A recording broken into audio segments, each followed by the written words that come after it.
Karena kalau berlebihan, itu pengertian yang salah. Makan sekenyang-kenyangnya agar bisa bekal laparnya lama gitu. Itu salah.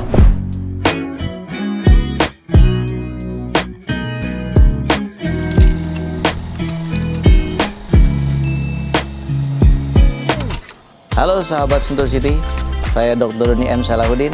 Saya klinisi, praktisi medis, dan juga musisi. Dan hari ini saya akan menjawab beberapa pertanyaan terkait medis dari Anda semua. Kita bicara tentang berpuasa yang afdol, artinya bukan hanya menahan lapar dan haus saja, tapi juga menahan hawa nafsu, menahan emosi dan sebagainya ya. Tentu ada dua manfaat. Yang pertama manfaat secara untuk fisik dan manfaat untuk mental. Kita bicara masalah untuk fisik dulu. Manfaat untuk fisik, yang pertama puasa itu meningkatkan metabolisme tubuh kita. Jadi kalau orang puasa sehabis makan sahur itu penyerapan sempurna energi itu baru habis 6-8 jam kemudian. Setelah itu kita akan membongkar cadangan tubuh yang ada, gitu ya. Jadi metabolisme meningkat, jadi kerja insulin jadi meningkat. Kerja insulin meningkat, ke gula di darah juga banyak dipakai. Jadi yang pertama bisa mengurangi resiko diabetes. Kemudian yang kedua, setelah cadangan habis, kita akan mulai membongkar glikogen. Glikogen itu cadangan gula di hati, terus kolesterol dan lemak kita. Jadi bisa untuk menurunkan berat badan. Kemudian yang berikutnya adalah untuk kardiovaskular. Kardiovaskular itu jantung dan pembuluh darah. Jadi dengan kolesterol yang turun, ya kan, kadar gula yang tidak tinggi, itu mengurangi resiko serangan jantung dan hipertensi, juga stroke ya. Kan kita tahu emosi yang stres yang hebat ditambah dengan kolesterol yang tinggi akan menyebabkan gangguan pembuluh darah. Dengan berpuasa resikonya itu diturunkan. Kemudian bisa juga untuk pencernaan. Selama setahun ada saatnya kita mengistirahatkan pencernaan kita. Ya kan gitu. Dengan berpuasa pencernaan bisa diistirahatkan. Kemudian untuk sakit mah yang fungsional. Jadi sakit mah tuh ada dua. Ada yang karena kerusakan organ, ada yang karena fungsional. Mayoritas sakit mah tuh karena fungsional. Karena stres. Stres yang tinggi menyebabkan asam lambung keluar berlebihan. Dengan berpuasa, stres dieliminir, ya kan? Pencernaan juga dikurangi. Asam lambung juga tidak meningkat. Gangguan-gangguan penyakit untuk sakit mah bisa dikurangi. Begitu juga dengan gangguan pencernaan lain. Dulu kalau di radiologi waktu jadi mahasiswa tuh banyak foto-foto orang yang di saluran pencernaannya ada namanya fecolit. Fecolit itu kotoran yang membatu, feses kita yang membatu di saluran pencernaan. Anehnya pada orang yang selalu berpuasa minimum 1 bulan dalam 1 tahun tidak pernah dijumpai fecolit dalam pencernaannya. Jadi sudah jelas fungsi pencernaan jadi lebih baik dengan berpuasa minimum 1 bulan selama 1 tahun. Kemudian juga pola makan. Pola makan kita jadi teratur. Yang tadinya banyak mengandung makanan yang tidak baik ya, yang asam, pedas, soda, kopi dan sebagainya, rokok, jadi lebih berkurang. Ya, itu juga salah satu manfaatnya untuk fisik. Kalau manfaatnya bagi mental, tentu dengan mengurangi tingkat stres, kita lebih rileks, ya kan, lebih mengendalikan emosi, hormon stres yang namanya kortisol tuh dicegah. Lalu manusia mengeluarkan yang namanya hormon endorfin. Endorfin itu fungsinya untuk membuat kita lebih rileks, lebih nyaman. Nah, dengan kondisi seperti itu kita bisa lebih dekat kepada Tuhan Yang Maha Esa, kepada Allah Subhanahu wa Ta'ala. Pertama kita harus pastikan dulu penyebab lemas, pusing dan sebagainya itu karena hal apa. Ya kan? Kalau kenyataannya faktor ini disebabkan karena adanya hipoglikemi dan dehidrasi. Ya, hipoglikemi itu kondisi kekurangan gula di tubuh kita. Ya, apalagi kalau diukur kira-kira kurang dari 70, 60. Nah, itu udah sangat berbahaya. Jadi, sebaiknya kalau memang kondisinya seperti itu, hipoglikemi yang bisa membuat orang pingsan, segera batalkan puasanya. Gitu. Begitu juga dengan dehidrasi. Kalau kekurangan cairan karena kita asupannya kurang saat sahur atau memang terpakai saat siang hari, cirinya biasanya mulut kering ya, sudah rasa haus yang sangat, kemudian lemas, itu tanda-tanda dehidrasi. Urin kalau kita buang air kecil, pekat warnanya, itu sudah tanda-tanda dehidrasi. Bisa segera batalkan puasanya. Tapi setelah itu bayar puasanya tentu ya. Dan jangan dehidrasi lagi, harus siap dong sahurnya yang benar, berbukanya yang benar, aktivitasnya juga dibatasi, diatur dengan baik gitu ya. Sahur, jadi utamakan kita sahur, ya kan? Rasulullah juga kan bilang, sahurlah kalian semua, karena dalam sahur itu terkandung banyak manfaat, banyak kebaikan di situ. Memang, karena gini, orang yang bersahur itu sebetulnya pengganti saat dia makan di siang hari. Dengan bersahur kita menabung energi yang akan dipakai saat berpuasa. Saat kita sahur, yang baik adalah tidak berlebihan. Karena kalau berlebihan, itu pengertian yang salah. Makan sekenyang-kenyangnya agar bisa bekal laparnya lama gitu. Itu salah. Jadi makanlah secukupnya, yang penting seimbang. Jadi ada karbohidratnya, kalau aturannya mungkin 3 centong nasi, 2 centong nasi cukup. Ada protein hewani, daging, ikan, telur, tahu tempe silahkan. Kemudian ada sayurnya. Sayurnya 150 gram, jadi kurang lebih 1 mangkok sedang. Dan ada buahnya, 2 potong sudah cukup.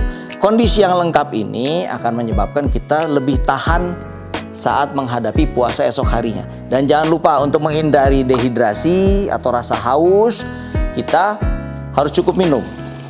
Minimal 2 gelas setelah saat sahur, kita harus minum itu.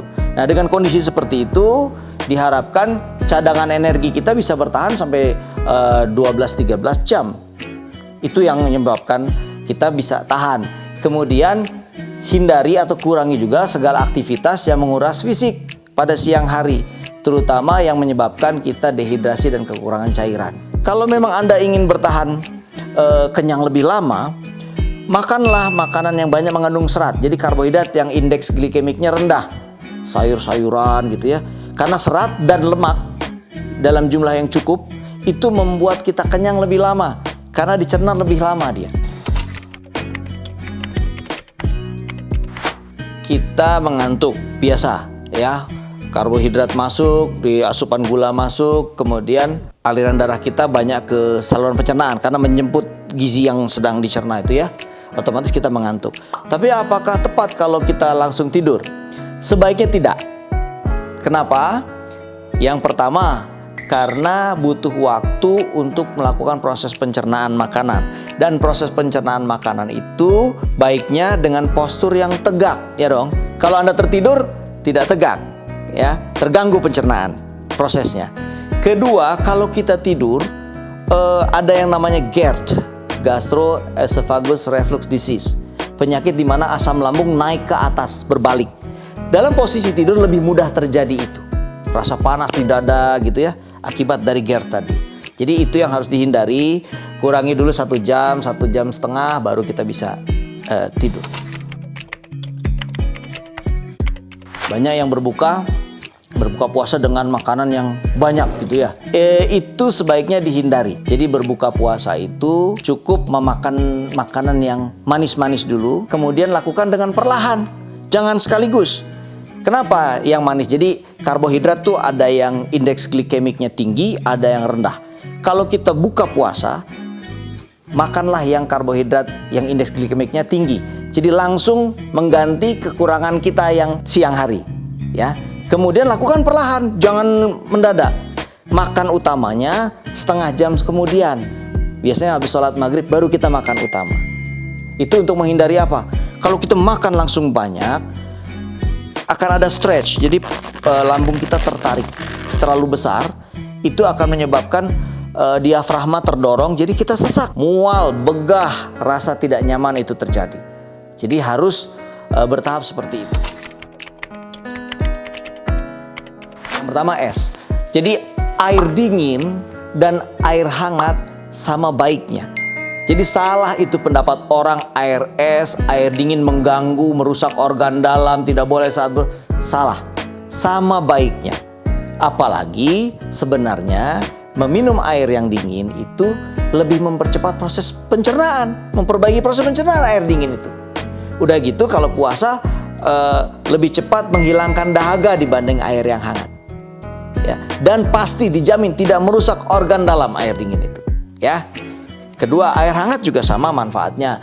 Kalau dengan air hangat tuh pembuluh darah banyak ke pencernaan, jadi konstipasi buang air besar yang sulit itu lebih mudah. Jadi dua-duanya sama baiknya. Masalah gorengan ya. Gorengan itu maksudnya tempe goreng, tahu goreng, bala-bala macam-macam gitu ya. Nah, itu identik dengan lemak, kandungan lemak yang tinggi. Nah, kandungan lemak yang tinggi ini adalah lambat dia. Jadi karbohidratnya dirubah jadi gulanya tuh untuk waktu yang lebih lambat. Jadi tidak dianjurkan berbuka puasa dengan itu. Berbuka puasa langsung dengan yang manis-manis yang tadi sudah saya uraikan, dengan karbohidrat yang indeks glikemiknya tinggi. Jadi langsung berubah jadi gula. Kalau dengan gorengan lama dia. Boleh makan goreng-gorengan setelah makan karbohidrat yang langsung menjadi gula. Yang manis-manis dulu, selanjutnya boleh gorengan. Tapi kalau langsung gorengan tidak dianjurkan. Ya. Olahraga saat berpuasa ya tidak dilarang. Semua tuh tergantung kebugaran dari tiap orang. Tiap orang berbeda.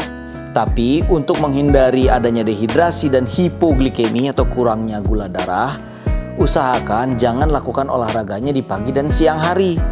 Kalaupun mau rutin berolahraga, lakukan di 3 waktu yang tepat. Yang pertama, kalau mau setengah jam atau 1 jam sebelum berbuka puasa. Itu olahraga ringan boleh dilakukan. Jalan santai, jogging santai, bersepeda santai, yoga, pilates itu ya. Itu boleh. Karena begitu setengah jam 1 jam kemudian kita bisa berbuka, mengganti energi yang hilang. Kalau olahraga berat, boleh Anda lakukan 1 jam sesudah berbuka. Jadi energinya sudah kembali, silakan mau bulu tangkis, mau apa di malam hari. Ada lagi yang melakukannya sebelum sahur, boleh juga. Jadi ideal 3 itu.